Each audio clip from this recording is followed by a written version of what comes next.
मैं यहाँ पे एक छोटी सी बात पूछना चाहता हूँ। हाँ जी, प्लीज प्लीज साइलेंस। ये संजय जी, ये नया दर्शन है और जहाँ तक मेरा ख्याल है संस्कृत मूल में इसका विकास हुआ है पूरा, और उसका हिंदी में प्रस्तुतिकरण जैसे हम लोगों के लिए, सबके लिए, जनता के लिए। हाँ जी, पीछे पीछे। तो हिंदी में शब्द जो उपयोग में आ रहे हैं ये स्टैंडर्डाइज हो चुके हैं या इम्प्रोवाइजेशन का स्कोप है, फॉर्मेटिंग अभी चल रही है, या ये स्टैंडर्डाइज हो गया है? आज शाम को जब बाबा आएंगे तो उनसे इस तरह इस पे ही अब पूरा आज का टॉपिक ऐसा ही कुछ रख लेते हैं। जब आदरणीय बाबा जी ने ये अनुसंधान किया, जब इसको कहने की बात आई तो उनके पास 4 लैंग्वेज का विकल्प था, हिंदी, इंग्लिश, कन्नड़ और संस्कृत, है ना। तो उनके मन में ये बात आई कि जिस क्षेत्र में रह के मैंने इस बात को पाया है, सबसे पहले उनके सामने प्रस्तुत किया जाए या कहीं और प्रस्तुत किया जाए। तो उन्होंने हिंदी राष्ट्रभाषा के नाम से भी एक संदर्भ था ही, और वहाँ का लोकल लोगों का भाषा हिंदी था, तो उन्होंने इसको हिंदी में कहने की कोशिश की। शब्दों में गए तो उन सारे शब्दों का बिल्कुल एक डिफरेंट मीनिंग पहले से मौजूद है, जो कि उसमें कह पाना संभव ही नहीं था। और जो आदमी कन्नड़ में पैदा हुआ और संस्कृत में सोचा और हिंदी में बोला, so there is a mixture of various things which is got mixed, है ना। तो उन्होंने फिर that's why there is a separate dictionary. हाँ, तो एक सेपरेट डिक्शनरी ही दिया, जितने शब्द यहाँ इस्तेमाल हुए हैं उसकी सेपरेट डिक्शनरी है, उसके आधार पे वो इस बात को कह पाए। नमस्कार।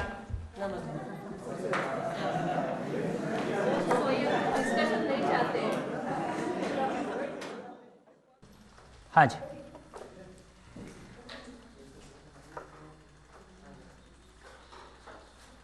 चलिए विकल्प को बंद कर दें, ये आपके पास ही रहेगा। हमारे पास अभी कोई विकल्प है ही नहीं।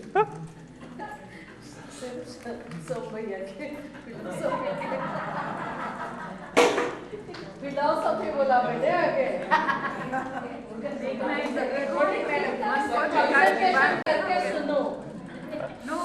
अभी क्लास काफ़ी इजी हो गई है और हम अपने पुराने कॉलेज के दिनों में लौट ही आए हैं।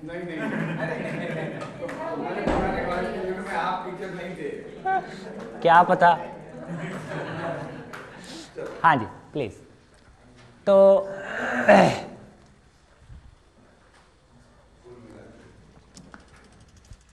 मानव जीवन और शरीर का संयुक्त साकार रूप है।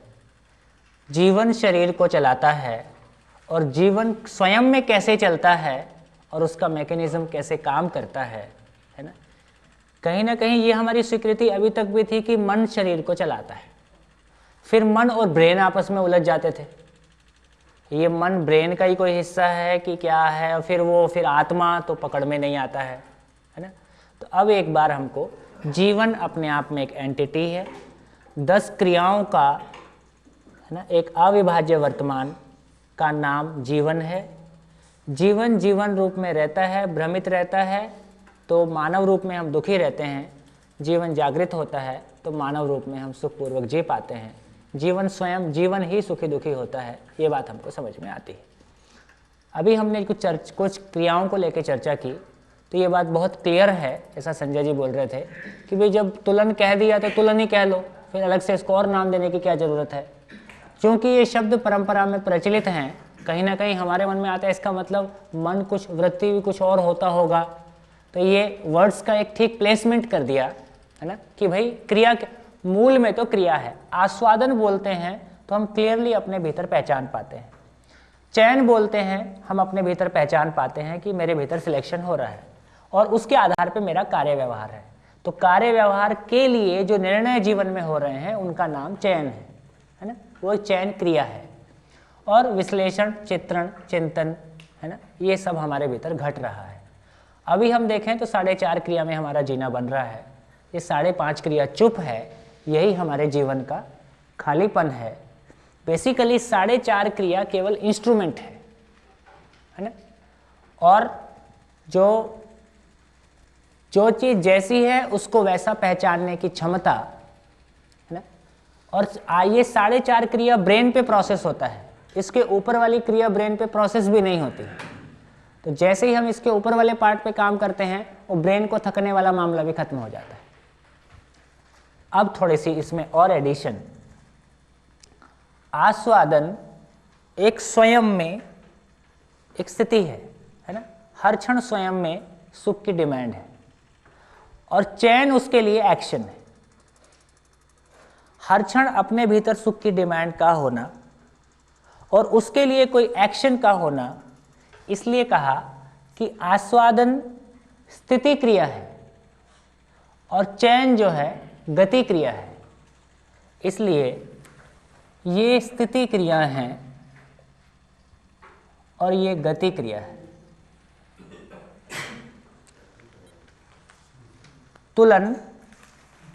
तुलन स्वयं में प्रिय हित लाभ न्याय धर्म की दृष्टि का होना, इस दृष्टि के आधार पे विश्लेषण का होना। तो तुलन स्थिति है, विश्लेषण उस पे गति है। ठीक, एक ही क्लैरिफिकेशन, आपने कहा कि जो 4.5 क्रिया है वो ब्रेन में प्रोसेस होती हैं, तो तुलन मतलब आधा तुलन नहीं होता है, न्याय धर्म और यदि भ्रमित हैं तो आधा तुलन होता है, यदि जागृत हैं तो पूरा तुलन होता है। सो बेसिकली 5 क्रिया जो हैं वो प्रोसेस होती हैं, 4.5 नहीं तो 5, राइट। हाँ जी, ठीक हो गया।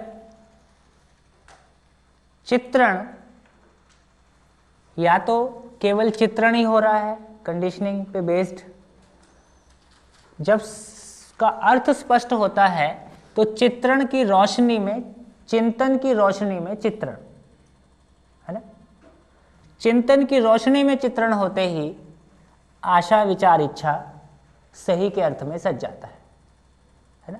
अभी चिंतन शब्द का हम बड़ा लूज इस्तेमाल करते हैं। चिंतन का अर्थ आशा विचार इच्छा को, विश्लेषण को समझने के लिए इन्वेस्ट करना। तो क्या हुआ, चिंतन के लिए विश्लेषण करना, अर्थ को पाने के लिए अपनी आशा विचार इच्छा को इन्वेस्ट करना, ध्यान देना है ना, आशा विचार इच्छा को नियोजित करना। अर्थ का स्पष्ट हो जाना बराबर चिंतन का होना। तो अर्थ का स्पष्ट होने से चिंतन हुआ, उसके पहले चिंतन के लिए प्रयास है और बाकी बातें हम लोगों ने की हैं है ना। इसके बाद तो ये स्थिति क्रिया, तो आस्वादन, तुलन, चिंतन, बोध, अनुभव, ये स्थिति क्रिया है और इसके लिए जो एक्शन है उसको कह रहे हैं गति क्रिया। आस्वादन के लिए चयन, तुलन के आधार पर विश्लेषण, चिंतन के आधार पर चित्रण। इसलिए ये जितनी भी स्थिति है, स्थिति को हम बोलते हैं बल और गति को बोलते हैं शक्ति। इसलिए बोलचाल की भाषा में मनोबल, वृत्ति बल, चित्त बल, बुद्धि बल, आत्मबल है ना, ये बल है। और आशा शक्ति, विचार शक्ति, इच्छा शक्ति, समझने की शक्ति और प्रमाण के रूप में ये जीवन में शक्तियां हैं। तो यूं कहें कि जीवन में 5 बल हैं और 5 शक्तियां हैं, या यूं कहें कि जीवन 10 क्रियाओं का पुंज है ना, ये एक ही बात है।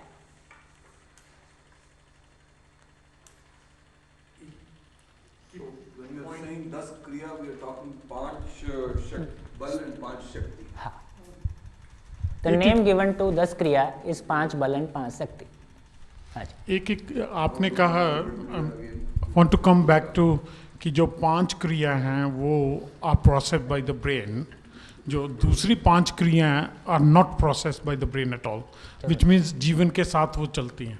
जीवन में 10 के 10 जीवन में है। हाँ, क्योंकि 4.5 क्रिया या 5 क्रिया के माध्यम से हमको कार्य व्यवहार करना है, इसलिए कंटिन्यूअसली ब्रेन पे प्रोसेस है, क्योंकि वो कनेक्टिविटी बनी हुई है शरीर के साथ।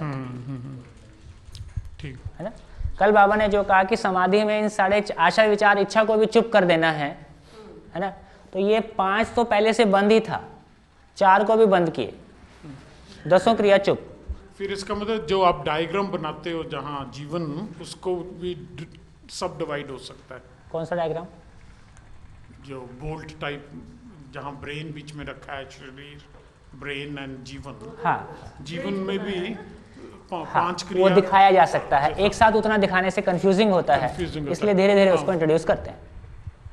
एक साथ सब कुछ दिखा दिया तो फिर वो आपस में लिंक नहीं बन पाता है। बढ़िया, हाँ जी।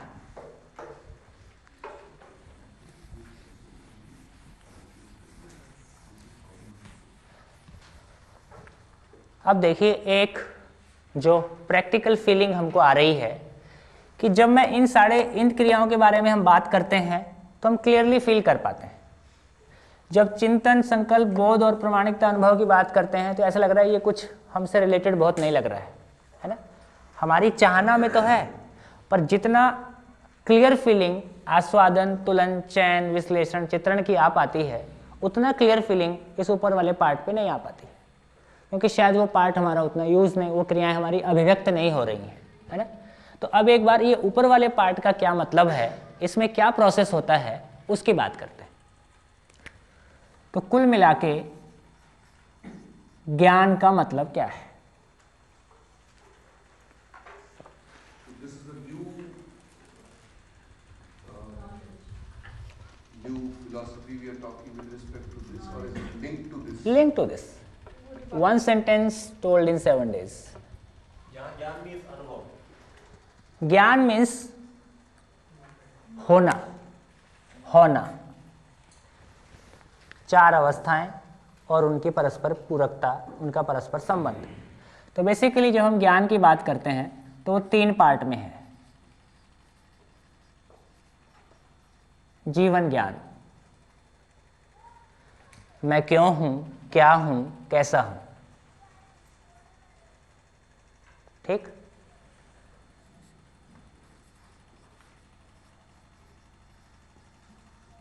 अस्तित्व दर्शन ज्ञान,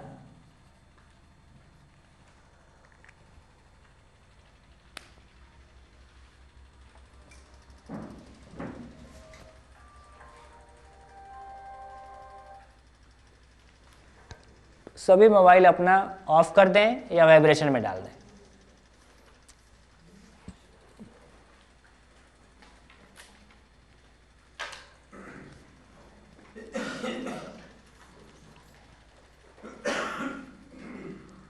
बढ़िया।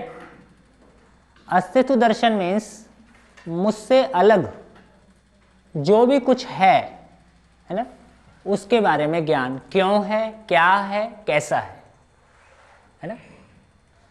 मैं क्यों हूं, मैं क्या हूं, मैं कैसा हूं, मुझसे अलग जो भी कुछ है, ये चारों अवस्थाओं की समस्त इकाइयां, है ना, और जो भी कोई रियलिटी है, सब कुछ जो भी कुछ है, क्यों है, क्या है, कैसा है,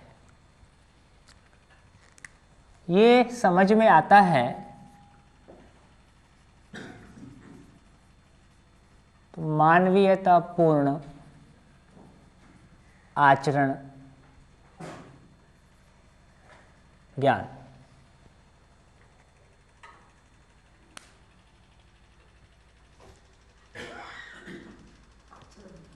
आचरण, कंडक्ट। मैं क्या हूं, क्यों हूं, कैसा हूं, मुझसे हटके जो भी कुछ है वो क्या है, क्यों है, कैसा है, तो दोनों के बीच में संबंध समझ में आता है। संबंध समझ में आता है तो उसकी अपनी जिंदगी में और मेरे उसमें भूमिका स्पष्ट होती है। तो इससे मानवीयतापूर्ण आचरण स्पष्ट होता है, कैसा जीना है ना, कैसे जीना है ये स्पष्ट होता है। तो इसको कहा ज्ञान। ज्ञान मानव में होने से उसमें विवेक उदय होता है।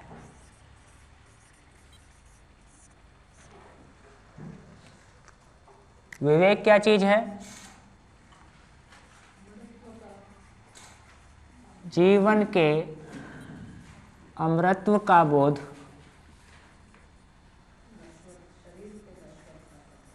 शरीर के नश्वरत्व का बोध,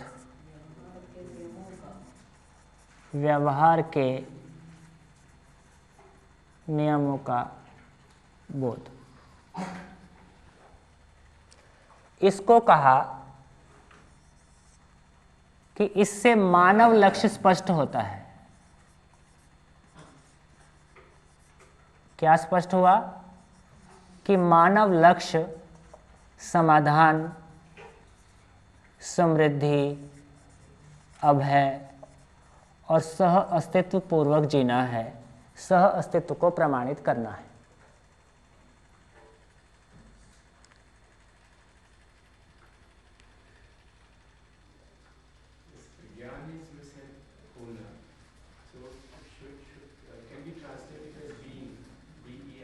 यस, बीइंग, ठीक, बीइंग, जो भी कुछ है, whatever exists, and if something exists, there is a continuity of it. Also being and becoming. No, जो in this Manav in this darshan, whether there is a place for becoming also, because when being is there is generally we have to transport ourselves from this being to another being, a lower self to a higher self. Let's say very crude example. So एक minute, फिर से एक बार। yeah, when the category of being is defined, then generally there will be a category called as becoming. Sort of a being. So being becomes something static given here and now, and becoming is something which will be transported to another level. देखिए, दो शब्द हैं, होना और रहना। यदि Okay. मैं आप जो कह रहे हैं उससे कनेक्ट करूं तो Yeah. होना मीन्स हर इकाई तो सहित व्यवस्था है, अपनी मौलिकता के साथ है, और उसका रहना मीन्स उसका व्यवस्था में भागीदारी है।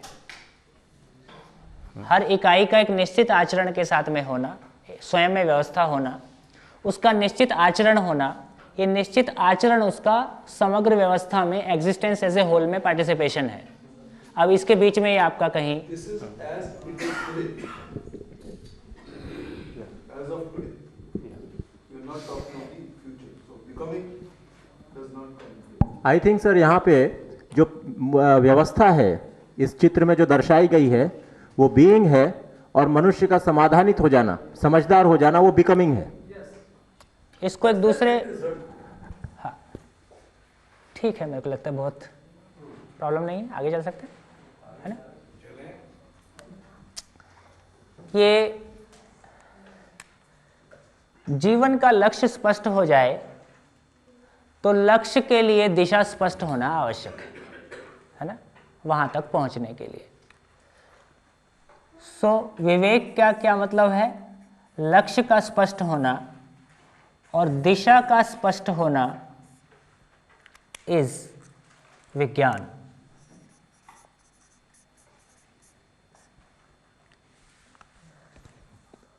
थोड़ी सी विज्ञान की एक डेफिनेशन है। क्रियावादी ज्ञान,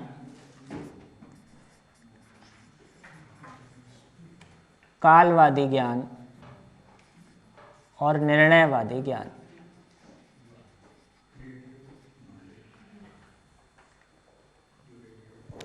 ये अब हम यहाँ आके विज्ञान का प्लेसमेंट होता है, साइंस एंड टेक्नोलॉजी का प्लेसमेंट होता है ना। अभी वर्तमान में हम देखते हैं तो जो एक विरोधाभास है, कन्फ्लिक्ट है कि एक तरफ हम अध्यात्म की बात करते हैं, फिर हम एक विज्ञान की बात करते हैं, एक तरफ लक्ष्य है, एक तरफ दिशा है। अध्यात्म की बात करते हैं तो लक्ष्य मिलता है, परमानंद। लक्ष्य तक पहुंचने की दिशा प्रमाणित नहीं हुआ। सभी पा सकें, सभी पहुंच सकें, सभी के लिए उपलब्ध हो जाए, प्रमाणित नहीं हुआ। विज्ञान की बात करते हैं तो लक्ष्य क्वेश्चनेबल हो गया, है ना। जितना भी प्रकृति को हमने नुकसान पहुंचाया, है ना, तो लक्ष्य को अब हम क्या करेंगे और किधर जाएंगे, हमारी रिसर्च जो है आदमी के लिए अभिशाप होगी ये आदमी के लिए वरदान होगी हमको पहले से पता नहीं है। गाड़ी किधर भी जा सकती है ना। तो हम लक्ष्य विहीन हैं, विज्ञान की बात करते हैं तो दिशा की एक क्लैरिटी मिलती है। कैसे करना है, माने जिसने पहली बार एरोप्लेन बनाया उससे बहुत बेहतर एरोप्लेन हम बना पा रहे हैं। तो हर चीज़ के बारे में एक सिद्धांत, उसको माने कैसे करना है, प्रोसेस की बात हो रही है। कहाँ पहुँचेंगे ये तय नहीं है, इधर कहाँ पहुँचना है वो तय कर दिया, कैसे पहुँचेंगे वो प्रमाणित नहीं हो पा रहा है। ठीक है, अभी हम जो बात कर रहे हैं सह अस्तित्ववाद,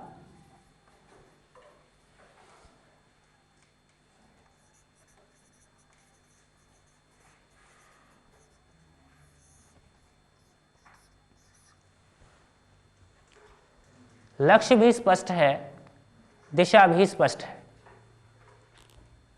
जांचना आपको है ना। तो इस रूप में जब हम अविज्ञान की बात करते हैं तो क्रियावादी ज्ञान, संपूर्ण क्रियाओं का ज्ञान होना, काल, अब यहाँ टाइम जब क्रिया है तो वहाँ काल है, टाइम की बात आती है। मैं अभी डिटेल्स में नहीं जाऊँगा क्योंकि ये शिविरों का मैटर नहीं है, नॉर्मली बहुत चर्चा इसको नहीं छेड़ते हैं। और उसके आधार पे हमको डिसीजन लेना है, निर्णय लेना है, और इसी बीच में सारा टेक्नोलॉजी का उपयोग सदुपयोग है। तो मैंने सिर्फ आपके सामने रख के छोड़ दिया है।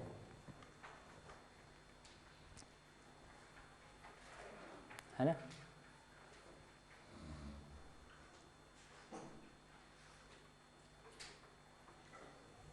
ठीक, तो ब्रीफ में कहें, सह अस्तित्व अनुभव में क्या आता है, सह अस्तित्व अनुभव में आता है संपूर्ण इकाइयां साथ साथ हैं, है ना। इसके पीछे जो आधार है उसका स्पष्ट हो जाना, है ना। बोध में क्या आता है, लक्ष्य का बोध होना, दिशा का बोध होना और हर एक वास्तविकता का बोध होना। चिंतन में क्या आता है, किसी भी इकाई का जो उपयोगिता है, जो उसका मूल्य है, मानव का मूल्य, वस्तुओं का मूल्य, संबंधों का मूल्य, संपूर्ण का जो उपयोगिता है, मूल्यों का साक्षात्कार होता है। ये बात पकड़ में आती है ना। मूल्यों का साक्षात्कार होता है, लक्ष्य, दिशा और वास्तविकता का बोध होता है, सह अस्तित्व में अनुभव होता है। ये पार्ट अभिव्यक्त होने से ये पार्ट अपने आप नियंत्रित हो जाता है, अपने आप संयमित हो जाता है। अलग से संयमित करने के लिए कुछ नहीं करना। तो संयमित होने के लिए कुछ करने की जरूरत नहीं है ना। तो क्या चीज काम करती है, एक सूत्र काम करना शुरू कर देता है, गुरु मूल्य में लघु मूल्य समाया रहता है। जैसे ही बड़ा सुख मिलता है, सुख का उपलब्ध होना, सुविधा का स्वयं स्फूर्त नियंत्रित होना, अब सामान से सम्मान की जरूरत नहीं है, अब सुविधा से सुख की जरूरत नहीं है, सुविधा अपने आप में नियंत्रित होना। शरीर का उपयोग स्पष्ट होता है कि शरीर का कुल उपयोग मेरे समाधानित होने के अर्थ में है, तो शरीर का हम शरीर को संभाल पाते हैं, उसकी देखरेख कर पाते हैं, है ना। जिस चीज़ की उपयोगिता हमको स्पष्ट हो जाए उसकी देखभाल हम कर लेते हैं। बढ़िया, ये जीवन के बारे हमने कुछ बात की।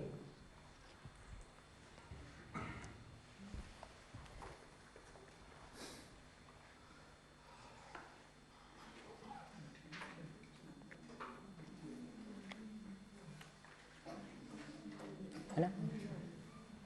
हाँ जी, फिट है। तो ज्ञान बहुत क्लियर हो गया, है ना। ज्ञान को समझने वाला कौन है, मानव। ज्ञान को समझने वाला मानव है। तो ज्ञान बहुत स्पष्ट हो गया। स्वयं के होने को समझना, अपने से दूसरे जो भी कुछ इकाइयां हैं उनके होने को समझना, दोनों के बीच में संबंध को पहचान पाना और मानवतापूर्ण जी पाना। समझ पाते हैं तो आचरण अपने आप निकलता है, मानवतापूर्ण आचरण आता ही है ना। और उसके आधार पे विवेक का जागृत होना, विवेक जागृत होने का मतलब है ये, और उसके आधार पे साइंस एंड टेक्नोलॉजी का सदुपयोग होना, सही डायरेक्शन में उसके मानव के समाधान समृद्धि पूर्वक जीने के लिए प्रकृति में बैलेंस बने रहने के अर्थ में साइंस एंड टेक्नोलॉजी का इस्तेमाल होना। ठीक, इस बारे में कुछ कहना चाहते हैं?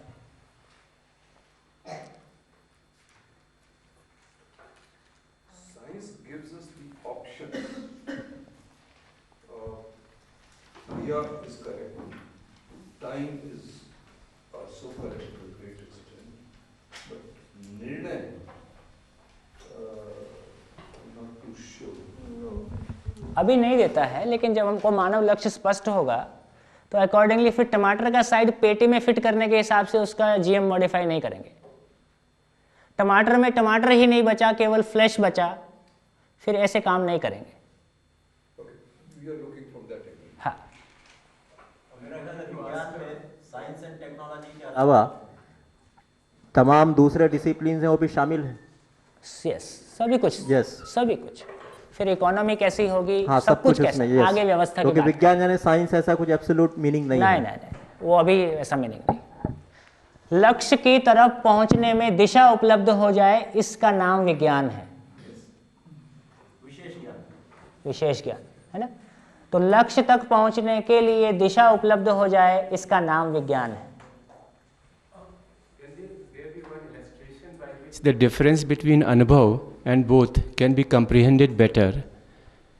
Any one example, because I am not able to discriminate between both मुझको and लगता है कि अभी anubhav. जब अपन एक बार लास्ट डे में जब फंडामेंटल्स पे जाएंगे, है ना, Okay. है ना, वो सारा क्या है, क्या ये है ना, इसका सोर्स कहाँ पे है ना, तो वहाँ पे और बहुत क्लियर होगा, है ना। अभी हम जितनी बात कर रहे हैं कि संपूर्ण होना कोएग्जिस्टेंस है, ये कोएग्जिस्टेंस अभी एक भाषा है, अभी एक भाषा है। इस कोएग्जिस्टेंस के पीछे कितना प्रिसाइज है मामला। भी शरीर और जीवन दो अलग अलग वास्तविकताएं हैं, ये पता होने के बावजूद भी हवा नहीं लगती है, माने सूचना मिलने के बावजूद भी। तो पूरी प्रकृति का जो कोएग्जिस्टेंस है, हर धरती की संपूर्ण इकाइयां एक दूसरे के कॉम्प्लीमेंटेरियनशिप में हैं। चारों अवस्थाओं में से तीन अवस्थाएं तो ऑलरेडी हैं ही। इस धरती पे मानव का प्रमाणित होना अभी शेष है। सभी मानव में समझदार होने के लिए प्रवृत्ति है ही, और समाधान सबके लिए उपलब्ध है ही। तो ये धरती अपनी जागृति की यात्रा में है। इस धरती पे चार अवस्थाओं का होना प्रमाणित हो गया, तीन अवस्थाओं का अपने आचरण सहित होना प्रमाणित हो गया, मानव का व्यवस्था में प्रमाणित होना शेष है। यही इस धरती की यात्रा के किसी पड़ाव तक मानव जाति पहुंची है ना। तो जब अनुभव जो होता है वो सह अस्तित्व में, वो जो सह अस्तित्व का आधार है ना, वो निकल के आ जाता है ना। वो क्या आधार है उसकी चर्चा आगे करेंगे। हाँ जी। For me, still it is not clear. For me, it is not still clear because when you say विज्ञान is लक्ष्य प्राप्त करने के लिए जो दिशा है, लक्ष्य तक पहुंचने के लिए जो दिशा है ना, वो विज्ञान है। उसका निर्धारण होना, और फिर उसके लिए उसकी स्पीड को बढ़ाने के लिए, अपने समय का सदुपयोग करने के लिए फिर सारा साइंस, फिर जो टेक्नोलॉजिकल टूल्स हैं वो हमको हेल्प करते हैं। तो ये टेक्नोलॉजिकल जो टूल्स है वो इसमें विज्ञान के जो तीन भाग दिए हुए हैं उसमें कहाँ फिट होते हैं, वेदर इट इज क्रियावादी और all three together? All three together. All three together. So that means you want to say that if it is so, technology will never be destructive. Yes, exactly. अभी देखिए, भौतिक क्रिया, रासायनिक क्रिया, दो चीजें जिनका हम अध्ययन करते हैं। एक क्रिया मिसिंग थी, जीवन क्रिया। 10 क्रियाओं के बारे में जो हमने चर्चा किया, तो एग्जिस्टेंस में केवल 3 क्रिया है, भौतिक क्रिया, रासायनिक क्रिया, जीवन क्रिया। और भौतिक क्रिया, रासायनिक क्रिया को इस्तेमाल करने वाला मानव है, जो भी कुछ हम कर रहे हैं साइंस एंड टेक्नोलॉजी के नाम पे, है ना। और जीवन क्रिया यदि स्पष्ट नहीं हुई तो इसका दुरुपयोग होना निश्चित है। तो जीवन क्रिया के जीवन में दसों क्रिया के जागृत होने से मानव अपने लक्ष्य को पहचान पाता है और भौतिक रासायनिक संसार का सदुपयोग, हम अपने शरीर का ही सदुपयोग नहीं कर पाते क्योंकि हमको पता ही नहीं कि क्या चीज के लिए, ऐश करने के लिए है, इसलिए हम ऐश करते हैं। कुल मिला के हमको समझ में आता है कि शरीर का होना, मैं शरीर को इसलिए चलाता हूं कि मैं समाधानित हो जाऊं, इसलिए शरीर को स्वस्थ रखना मेरी आवश्यकता है और शरीर को गति प्रदान करने के लिए सारे साधन हैं। फिर मुझे एक बात का एक्सप्लेनेशन मिल गया तो अच्छा है कि समटाइम्स भौतिक रासायनिक जो क्रियाएं होती है वो कभी कभी निगेटिवली एक्सप्लिसिट होती है। फॉर एग्जाम्पल, एक फैमिली जिसने 5 नोबेल प्राइज मिलाए, वो चारों लोग कैंसर से गए, क्यूरी फैमिली, क्योंकि उन्होंने पूरे संसार के लिए योगदान दिया, फिर भी वो प्राप्त करने के लिए उन्होंने खुद का जीवन उनको समर्पित करना पड़ा। तो इसका विश्लेषण हम ये स्ट्रक्चर में कैसा करेंगे? Suppose if you have to give that explanation, how will be in a position to? मैं सोचता हूँ शायद बात पूरी होने दीजिए, अपने भीतर से खुद ही निकल आए। अभी जो योगदान हम बोल रहे हैं वो कितना यूनिडायरेक्शनल है। एक साइंटिस्ट होने के बाद कितना खराब आदमी हो सकता है ना, और उसके कारण उसकी ज़िंदगी में कितना बड़ा तूफान हो सकता है। तो अभी हमारी कोई एक डायमेंशन है जो बहुत एनरिच हो गई है और कोई डायमेंशन बिल्कुल लूज छूट गई है। तो एक जो टोटल डेवलपमेंट की बात है, जो होलिस्टिक डेवलपमेंट की बात है, कहीं ना कहीं वो सब और संसार तो जैसा है वैसा ही है। मैं बहुत अच्छा काम कर रहा हूँ, खा तो वही सब्जी रहा हूँ जो उस बाजार में उग रही है, उस सब्जी खाने के कारण मेरे को कैंसर हो गया, इससे मेरा अच्छा काम क्या करेगा? मैं अच्छा काम करता हूँ इसलिए मैं बीमार नहीं होऊंगा। अच्छा काम करना एक नियम है, शरीर अपना बायोलॉजिकल नियम के साथ है। मुझे लगता है जो व्यक्ति अगर विज्ञान में परफेक्ट है तो कोई जरूरी नहीं कि विवेक और ज्ञान में भी परफेक्ट होगा, तीनों में परफेक्ट होने के बाद ही समाधानित होगा। गुड। तो इसमें एक बात कही जा सकती है कि सारा शोध और वैज्ञानिकता जिसको अभी हम बोलते हैं वो 4.5 क्रिया का ही फैलाव है। सारा झंझट ज्यों का त्यों, सारा साहित्य, सारा जितना भी फैलाव है दिखाई देता है अभी सारा लगभग 4.5 क्रिया का फैलाव, लगभग।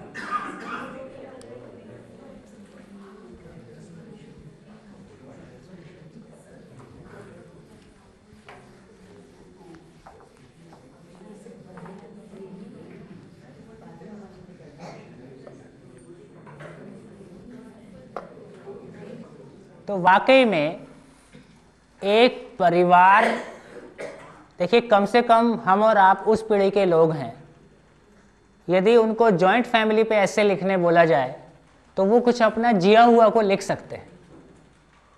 अभी हमारे आपके बच्चे केवल उसकी कल्पना कर सकते हैं, एक बुकिश ऐसे उस पर लिख सकते हैं, क्योंकि शायद अब उनको आने वाले समय में बहुत जल्दी, हो सकता है 10, 20, 50 साल में जॉइंट फैमिली भारत में हुआ करती थी। ये एक इतिहास के पन्नों में ही हो सकता है पढ़ने को मिले, है ना। और अभी तो कई तरह की, अभी तो जॉइंट फैमिली और है, अभी तो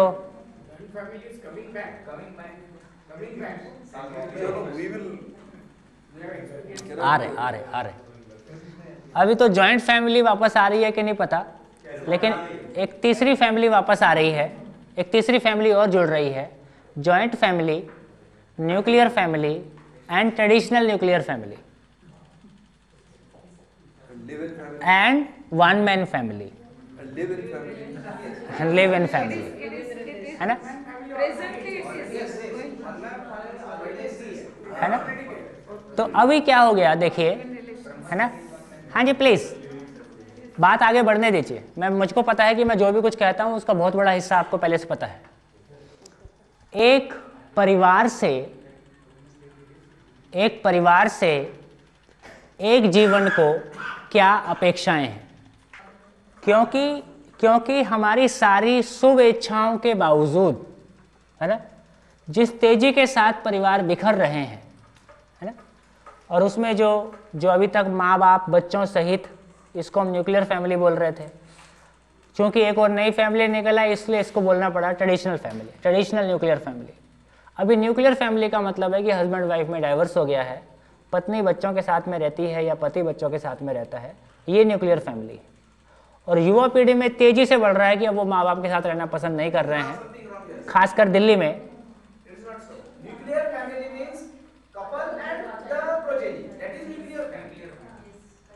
मैं वही कह रहा हूँ कि ये हो गया अब ट्रेडिशनल न्यूक्लियर फैमिली।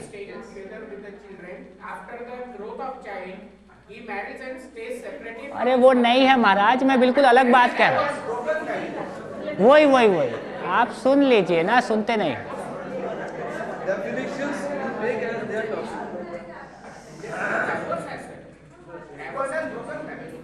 सुन तो लीजिए महाराज, सुन लीजिए। हाँ जी, पीछे। हाँ चर्चा हो जाएगी अभी, हाँ। बीच में obstruction नहीं होना। बिल्कुल। Unless answer. हाँ, गुड, थैंक यू। तो अभी जो मैं बात कह रहा हूँ, मैं बिल्कुल एक ज़मीन की बात कह रहा हूँ, है ना। हमारे कुछ मित्र अमेरिका में रहते हैं, तो उन्होंने बताया कि हमारे यहाँ जिसको आप न्यूक्लियर फैमिली बोलते हो वो ट्रेडिशनल न्यूक्लियर फैमिली है। हस्बैंड वाइफ में डाइवर्स हो गया और दोनों, मान लिया 3 बच्चे हैं, 1 बच्चा 2 बच्चा इसके हस्बैंड के, तो बच्चा वाइफ बच्चों के साथ में रहती है, ये एक फैमिली हो गई जिसको वो न्यूक्लियर फैमिली बोल रहे हैं। हस्बैंड बच्चों के साथ में रह रहा है, इसको न्यूक्लियर फैमिली बोल रहे हैं। जो न्यूक्लियर फैमिली थी पति पत्नी बच्चों सहित, वो ट्रेडिशनल न्यूक्लियर फैमिली हो गया। इस तरह की दुर्घटनाएं, ये दुर्घटनाएं ही हैं, मैं कोई ऐसा नहीं कह रहा हूँ कि ये कोई शाश्वत सत्य कह रहा हूँ, है ना। लेकिन ये हमारी सारी शुभेच्छाओं के बावजूद ये सब घट रहा है। तो अब हम ये कह रहे हैं कि एक परिवार से एक जीवन की क्या क्या अपेक्षाएं हैं, ठीक? बताइए, माइक आपके पास है। चलिए मैं लिखता हूँ जहाँ आपका ध्यान नहीं जाएगा। कल आदरणीय बाबा जी ने रात की चर्चा में एक बहुत गंभीर बात को रखा कि अधिकांश शरीर रोगी इसलिए पैदा होते हैं कि कहीं ना कहीं हमारा रहन सहन, खान पान और हमारा संयम में गड़बड़ है। तो सबसे बड़ी अपेक्षा तो किसी जीवन को एक स्वस्थ शरीर की है, और शरीर हमको किसी परिवार से ही मिलता है, और जब भी ये परिवार के बाहर पैदा हो जाता है इसको नाजायज बोलते हैं। बढ़िया है ना। एक स्वस्थ शरीर की हमको अपेक्षा है, ठीक। शरीर है तो शरीर का पोषण संरक्षण की बात है।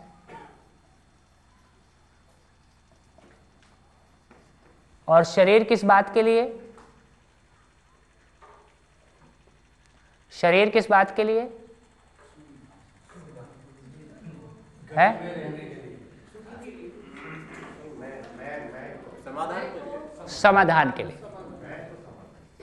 तो समाधान परिवार में उपलब्ध हो, ये चाहत है ही, और समाधान को मैं पा सकूं, इसके लिए मूल्यांकन हो सके परिवार में, समाधान का बात आगे बढ़ सके, है ना। मैं एक अपनी समाधान को पाके मैं सफल हो जाऊं, है ना, सुफल, एक सही फल की उपलब्धि हो जाए, है ना, ये मेरी चाहना है। इस तरह से हमने देखा कि परिवार में एक लक्ष्य है। अभी परिवार की डेफिनेशन कहेंगे तो क्या दिया जाए?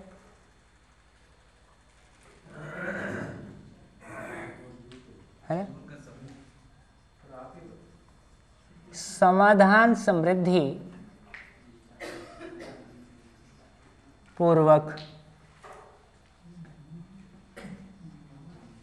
है ना, क्या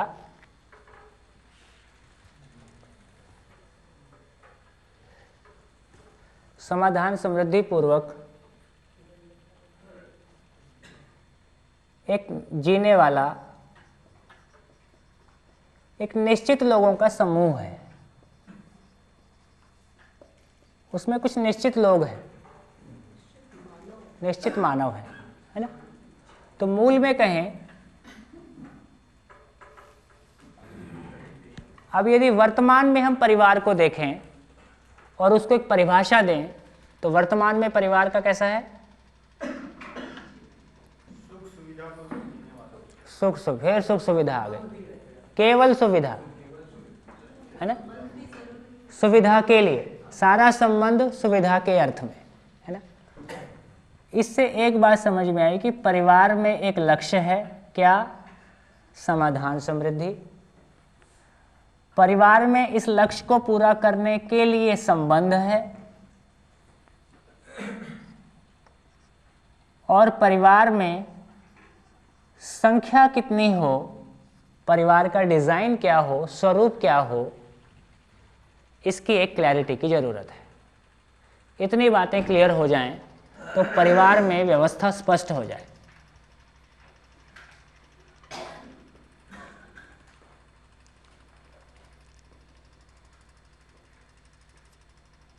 बढ़िया। संख्या से मतलब है कि परिवार का स्वरूप, उसका डिजाइन कैसा होगा, कितने लोग होंगे, कितनी पीढ़ियां होंगी, है ना, माँ बाप को साथ रखना है कि नहीं रखना है ना, बच्चे कितने पैदा होना है, पति पत्नी के भी सारा मामला। तो लक्ष्य के बारे में तो मामला ठीक है, लक्ष्य तो तय हो गया। संबंध की बात है, आप पूछ रहे थे बीच में कि ये संबंध का क्या मतलब है और मूल्य और संबंध में क्या बात है, तो अब वो सामने आ रही है। संबंध की डेफिनेशन माइक आपके पास है।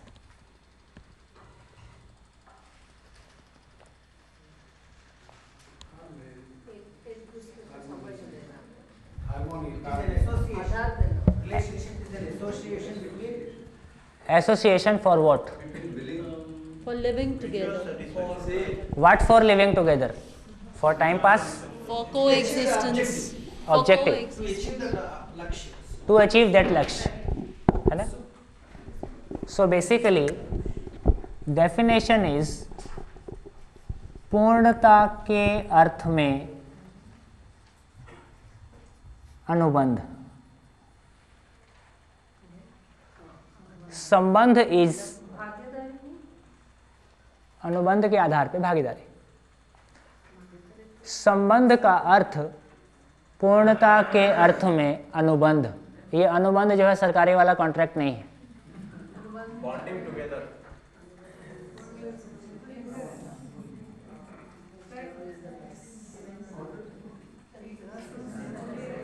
सहज स्वीकृति,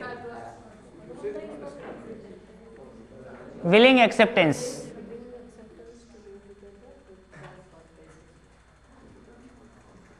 एंड पूर्णता क्या है? हाँ जी भाई साहब, पूर्णता क्या है? हम पूर्ण होने के लिए एक दूसरे के साथ साथ हैं, ये पूर्णता क्या है?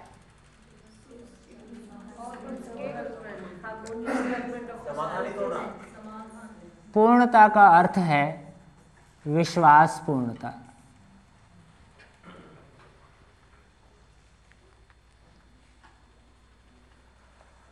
हमारे भीतर अधूरापन हमको स्वीकार नहीं है ना? अधूरापन क्या है? विश्वास नहीं है तो भय है। क्या भय है? धरती के मानव के पास 4 भय, ना इससे ज्यादा ना इससे कम। प्राण भय, पद भय, धन भय और मान भय। देखिए 5वां भी कोई है क्या? मान भय।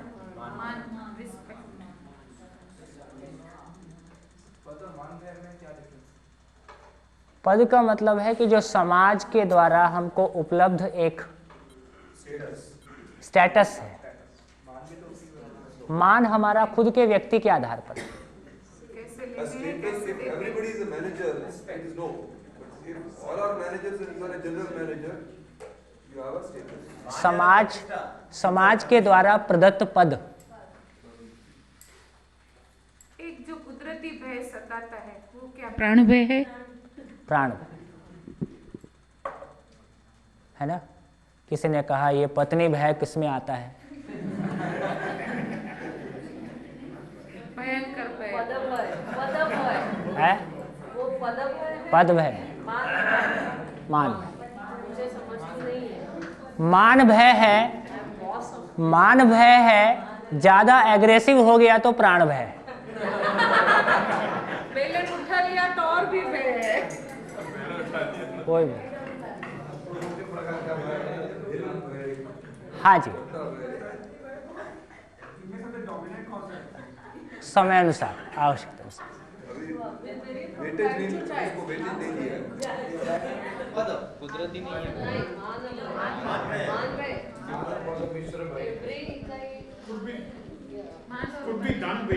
है हाँ, धन के कारण दबाव में आता है ना, लेकिन मान भय। चलो एक जगह एक बढ़िया एग्जाम्पल आया। किसी ने अभी हरिद्वार में एक शिविर था, वो दिल्ली का माहौल थोड़ा, आजकल वहाँ स्वरोजगार की नई योजनाएं निकली हैं, बच्चों का अपहरण करके फिरौती मांगते हैं।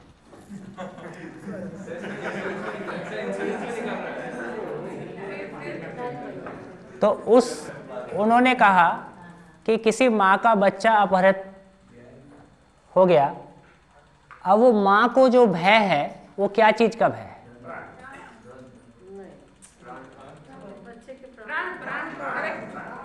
क्योंकि बच्चे का प्राण में उसका प्राण बसता है ना।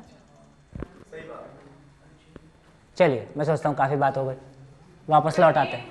अपना बच्चा अगर प्रोग्रेस नहीं कर रहा है और उसको दिख रहा है कि ये 2 साल में इसका पतन होने वाला है सामाजिक तरीके से, और मैं माँ बाप मिलकर हम इनके लिए कुछ कर नहीं पा सकेंगे, इतना भी समझाने से और माँ बाप के मन में एक भय लगता है, तो वो क्या है?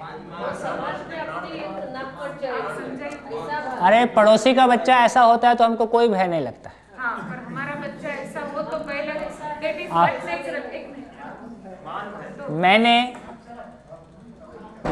हाँ जी प्लीज, मैंने जॉब छोड़ दिया, और जॉब छोड़ा तो हमारे पिताजी काफ़ी परेशान हुए। एक दिन, हमारे पिताजी काफ़ी मजबूत आदमी है ना, पहली बार मैंने उनको रोते हुए देखा। एक दिन वो रो दिए मेरे सामने बैठ, मैं नौकरी छोड़ने के बाद वो कुछ भी बोलते थे, मैंने एक पॉलिसी अपनाई कि मेरे को जवाब नहीं देना है, जो भी बोलेंगे मेरे को सुनते रहना है। कितना भी वो डांटते थे, कुछ भी करते थे, मैं चुपचाप सुनता था। एक दिन रो दिए, बोले कि मैं जानता हूं तू अच्छा आदमी है, जो करेगा अच्छा ही करेगा, पर मैं दुनिया को क्या जवाब दूं? ये क्या करता है आजकल? इंजीनियर था तो बताने में अच्छा लगता था, महसूस करने में अच्छा लगता था, तो क्या चीज है? मान भय। तो खराब करता है इसलिए भी नहीं है, अच्छा करता है वो हमको समझ में नहीं आता है, वो भी उतना ही है। कुल मिला के मान भय। उसमें बहुत सारा पोटेंशियल है, लेकिन जिस तरीके से अपेक्षा है उस तरीके से वो नहीं हो रहा है। मान भय, पर मान भय। मैं थोड़ा अभी इसमें आपका डाल टाइम बिगाड़ना चाहती हूँ। है ठीक है। तो कुल मिला के देखिए, जो हम कल बात कर रहे थे, आप लोग, मुझको पता चला कि डिस्कशंस में वो पचा नहीं है। स्वयं गलती नहीं करना, दूसरे की गलती को स्नेहपूर्वक ठीक करने की क्षमता रखना। अभी हमारे बच्चे हमारे खुश होने के लिए माध्यम हैं, वो हमारे लिए सम्मान कमाने के माध्यम हैं। हम में खुद में विश्वास की कमी है, जिनको उनके माध्यम से पूरा करना चाहते हैं, वो हमारे लिए राइडिंग हॉर्सेस है। सर एक बार यदि हम अपने विश्वास के साथ में खड़े हो पाते हैं तो अवसर उपलब्ध कराया जाए, शेष जो करेगा उसकी अपनी मौलिकता है, वो अपने आप में स्वतंत्र एक जीवन है, हमारी प्रॉपर्टी नहीं है। इसी भ्रमवश एक पति अपनी पत्नी को प्रॉपर्टी मानता है, मेरे अनुसार चले ऐसी अपेक्षा करता है ना। तो ये जो सारा झंझट है, ये पॉसेसिवनेस, इनसिक्योरिटी है, मान भय है। सर एक सेकंड सर, आपने नौकरी छोड़ी तो आप मैच्योर थे और आप अपनी योग्यता साबित नहीं, एक मिनट मैडम, आप अपनी योग्यता साबित कर चुके थे इंजीनियर बन के, तो वो आश्वस्त थे, जैसा कि आपने बताया आपके पिताजी आश्वस्त थे आपसे। लेकिन एक छोटे बच्चे के भविष्य को लेकर जो चिंता होती है, तो चूंकि मुझे लगता है वो चिंता में अस्तित्व का प्रश्न समाया रहता है कि भविष्य, सुनिए ना, भविष्य अगर अंधकारमय है, भविष्य नहीं है तो जीवन नहीं है। तो मेरे ख्याल से कहीं वो प्राण भय से भी जुड़ा हुआ है, क्योंकि एग्जिस्टेंस की बात। ये प्राण भय है, चलो मैं कह रहा हूँ कि है तो मान भय ही, और वो जुड़ कहीं भी जाए, है ना। वो तो मालूम है। हम तो खिचड़ी करके नहीं समझना है। We don't want to learn as a watch pouch. बिल्कुल है।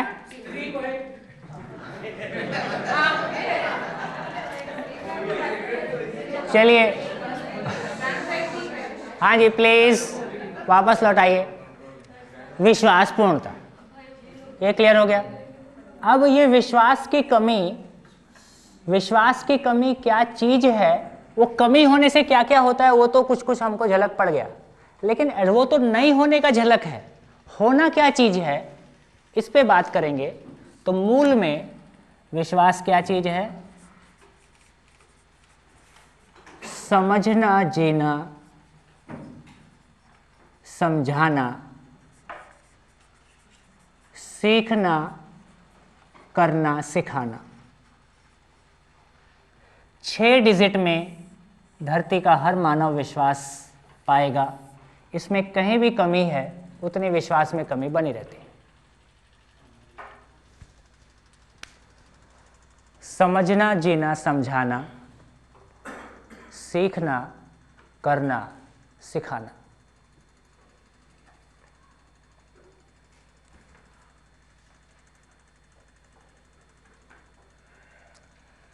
समझना और सीखना में क्या फर्क है? माइक आपके पास है। सीखना is the earlier stage, premature stage. सीखना relates to skills. Skills. Yes, समझना knowledge relates to Knowledge. Good. Leads to the other. समझना बहुत क्लियरली अस्तित्व में व्यवस्था को समझना। व्यवस्था को समझने का मतलब है संबंध की पहचान। ये जीवन सापेक्ष क्रिया है। ये पूरी तरह से जीवन, जैसे अभी हमारे बीच में क्या चल रहा है, समझना कि सीखना?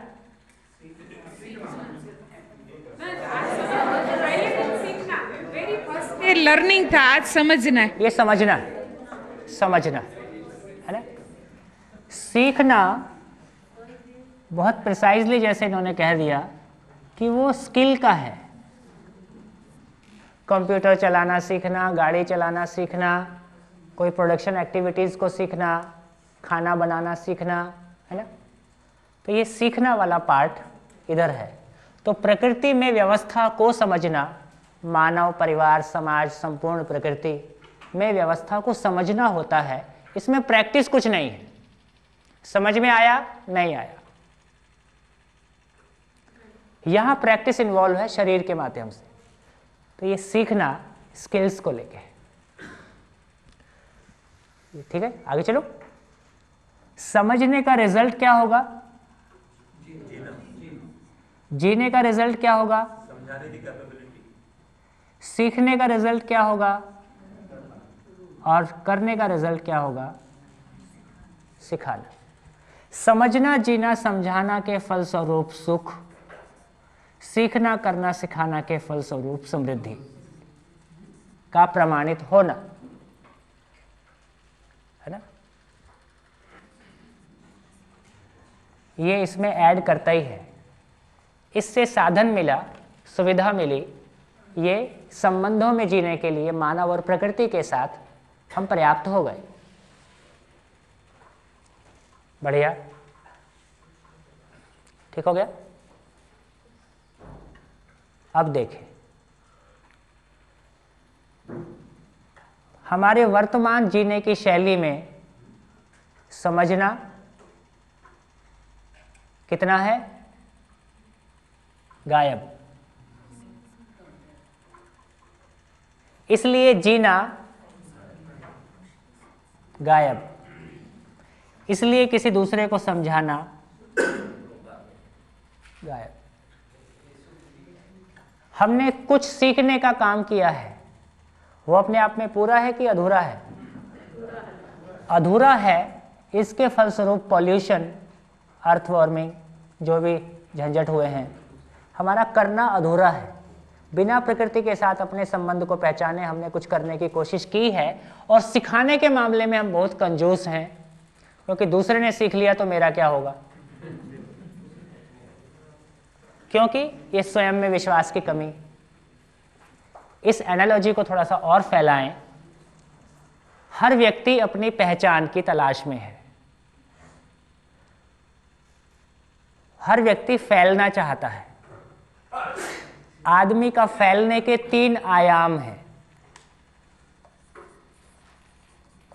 विचार, व्यवहार, कार्य। सबसे तेज और आसान फैलना कौन से माध्यम से संभव है? उससे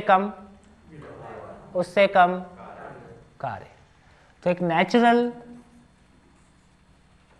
ऐसा है। यदि वर्तमान जीवन शैली को देखें तो डिजाइन क्या मिलता है?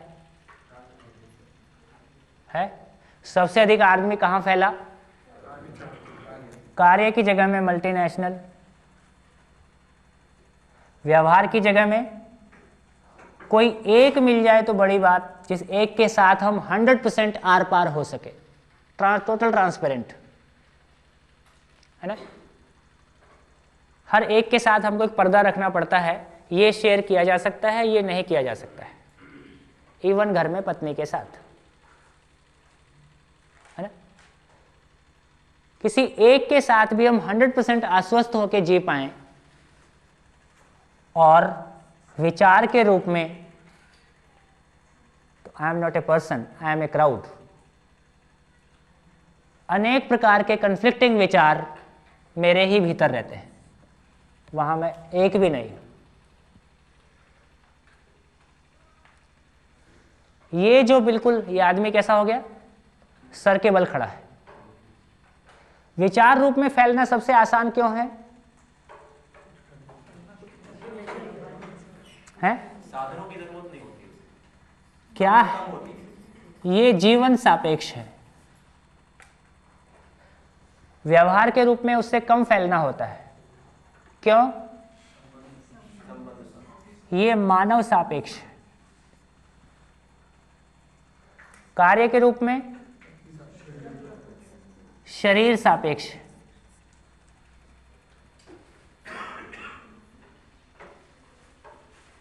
है ना। एक और सूत्र, संपूर्ण कार्य व्यवहार के लिए समर्पित है, या संपूर्ण व्यवहार कार्य के लिए समर्पित है। कौन सा ठीक है? माइक आपके पास है।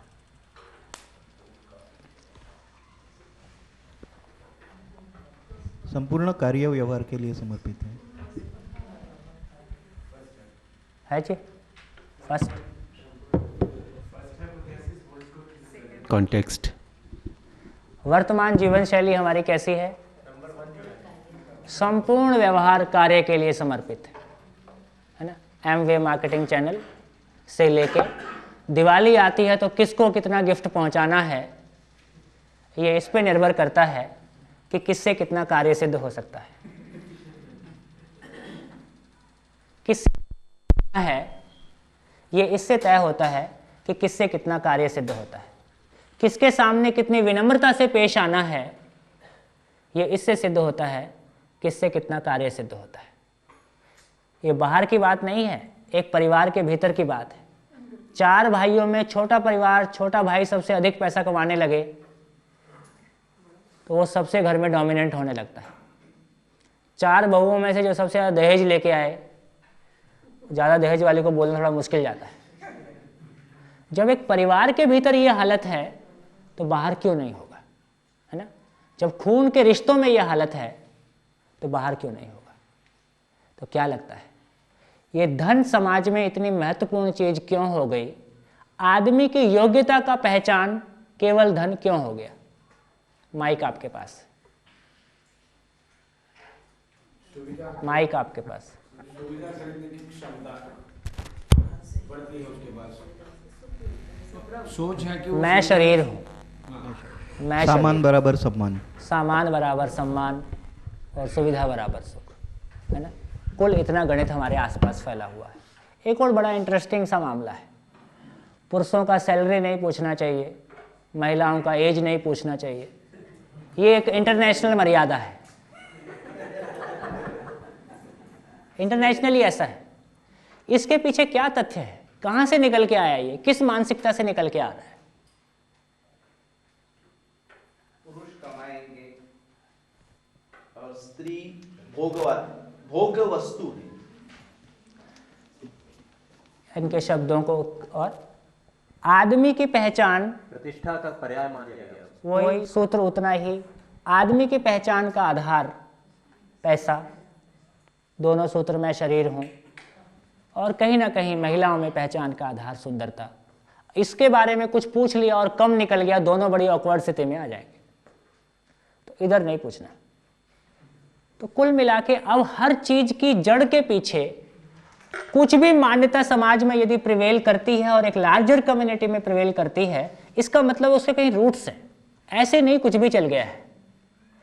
अब हर चीज के पीछे हमको उसकी रूट नजर आएगी, हर चीज के पीछे उसका कारण हमको पकड़ में आएगा, और यही है यही है यही है से हमारा विश्वास पुष्ट होता है। हाँ, चीज़ों को मैं समझ पा रहा हूँ और मेरे को आदमी समझ में आने लगा है, अपना खुद का होना समझ में आने लगा है। मैं कब क्या करता हूँ, क्यों करता हूँ, है ना, सामने वाला भी कैसे बिहेव करता है, यदि मुझको समझ में आता है तो फिर मैं, अभी हम अधिकांश समय रिस्पॉन्ड करते हैं कि रिएक्ट करते हैं?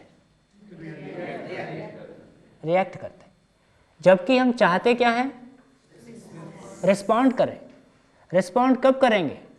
क्यों रिएक्ट करते हैं? विश्वास में कमी। जब जब विश्वास में कमी का सूचना ही केवल रिएक्ट करना है ना। इसलिए एक सूत्र है, अपनी अक्षमता का प्रदर्शन क्रोध है।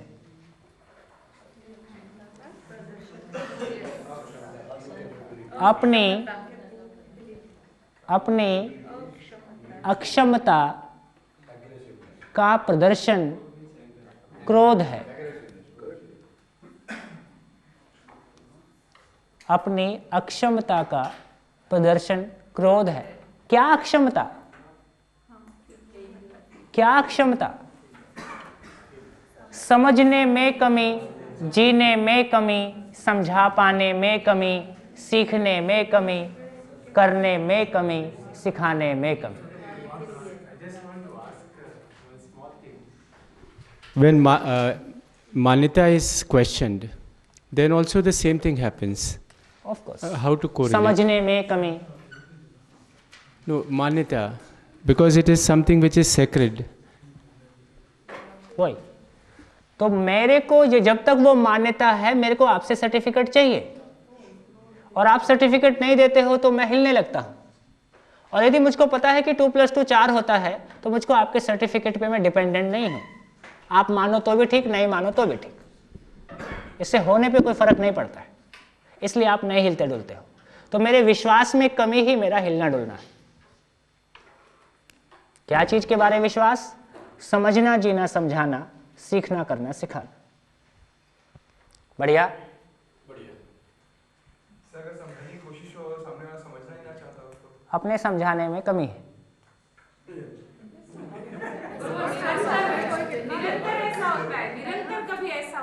तो हमेशा कमी ही होती है अपने क्या? समझने में कमी, अपने समझाने में कमी। फिर भी क्योंकि वही अदर पार्टी एक पहले 6 दिन पूरे हो जाने देते हैं। अभी हम अपने बचने के लिए गली तुरंत निकालना चाहते हैं, है ना।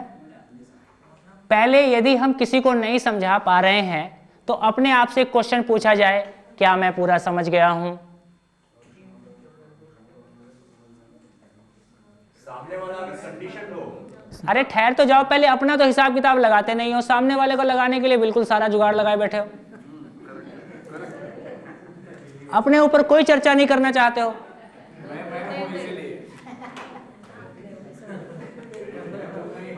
है ना। पहले अपना ऑडिट कर लिया जाए, फिर सामने वाले की बात करेंगे। तो पहले अपने आप से क्वेश्चन पूछें, क्या मैं संपूर्ण को समझता हूं? क्या उत्तर आता है? हाँ या ना?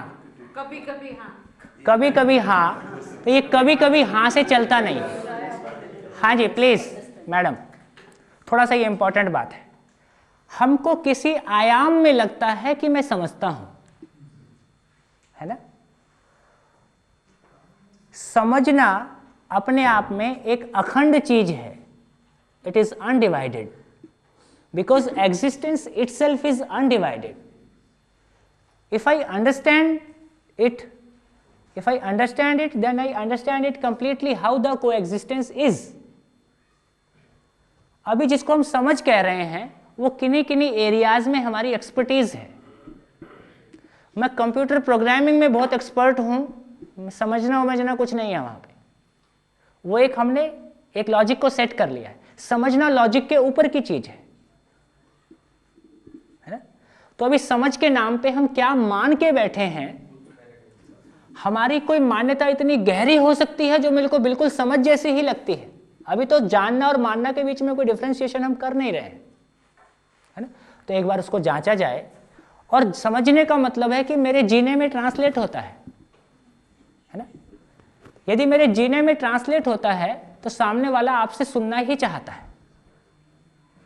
आपके लिए उसका एक्सेप्टेंस, आप जिस चीज को समझा रहे हो वो आपके जीने में नहीं है तो आपके शब्दों के प्रति उसको भरोसा नहीं है। तो बहुत सारे डायनेमिक्स काम करते हैं। धीरे धीरे संपूर्ण को समझने और संपूर्ण को समझाने की बात आप कर रहे हैं।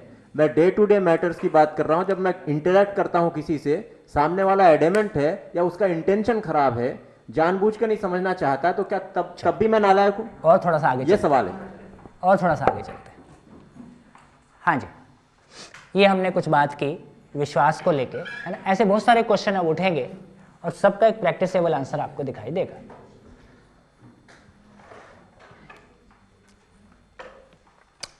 ये विश्वास के बारे कुछ हमने बात की। क्या बात किया? संबंध। अब वर्तमान कॉन्टेक्स्ट में जैसा हम जी रहे हैं उसमें संबंध की परिभाषा को देखें। अब हम दो काम पैरेलल करते जाएंगे। मैं सही आपके सामने रखते जाऊंगा और आप वर्तमान को उस कॉन्टेक्स्ट में देखते जाएंगे, ताकि हम कहाँ खड़े हैं ये भी स्पष्ट हो जाए, कहाँ पहुँचना है ये भी स्पष्ट हो जाए, और उसके स्टेप्स क्या होंगे ये भी हमारे बीच में निकल के आ जाए। अभी यदि वर्तमान में हम संबंध को देखें तो संबंध की डेफिनेशन क्या है? Bonding together for a common goal. What common goal? समाधान या सुख, जो भी है। अभी जैसा हम जी रहे हैं उसकी बात कर रहा हूँ, है ना? अभी वर्तमान में हमारा परिवार के बीच में या लोगों के साथ में संबंध का क्या क्या डेफिनेशन होगा?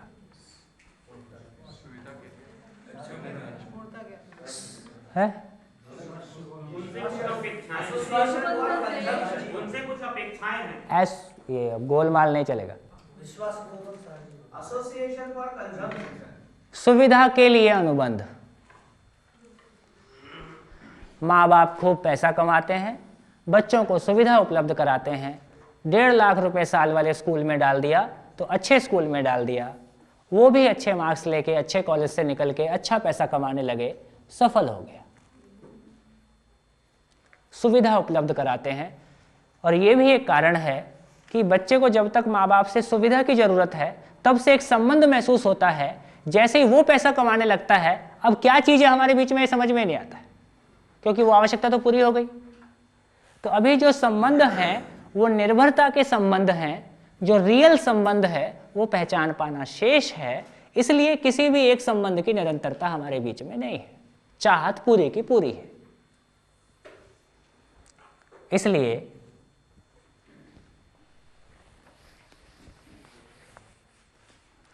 मूल्य माने क्या है? उपयोगिता।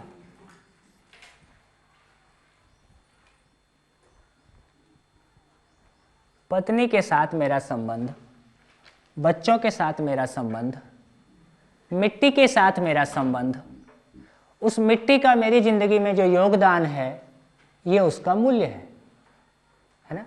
एक दोस्त का मेरी जिंदगी में जो योगदान है ये उसका मूल्य है। इस पेन का जो मेरी ज़िंदगी में योगदान है, ये इस पेन का मूल्य है। एक मानव का जो समग्र व्यवस्था में योगदान है, ये मानव मूल्य है, यही उस चीज़ की पहचान है। मैं इसको पेन को पेन के रूप में इसलिए पहचानता हूँ कि ये पेन की उपयोगिता सिद्ध होती है। यदि किसी मानव की उपयोगिता सिद्ध ना हो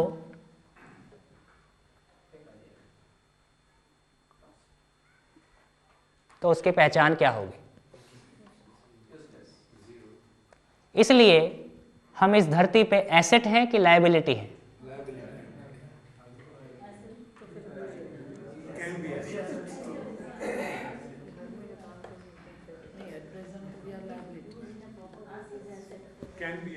इस व्यवस्था में यदि हम उपयोगी हो पाते हैं तो एसेट हैं, अदरवाइज लायबिलिटी है। यही हमारी ज़िंदगी का खालीपन है, यही हमारी पहचान जिसको हम पाना चाहते हैं, परमानेंट पहचान जिसको हम जीना चाहते हैं, एसेट होने की पूरी संभावना है। हर व्यक्ति एसेट हो सके, ये शिक्षा का दायित्व है।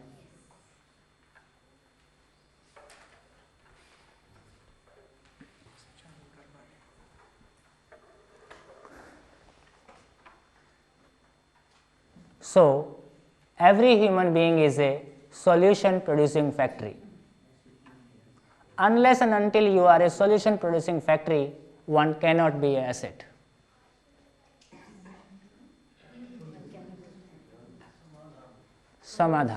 समाधान उत्पादन केंद्र।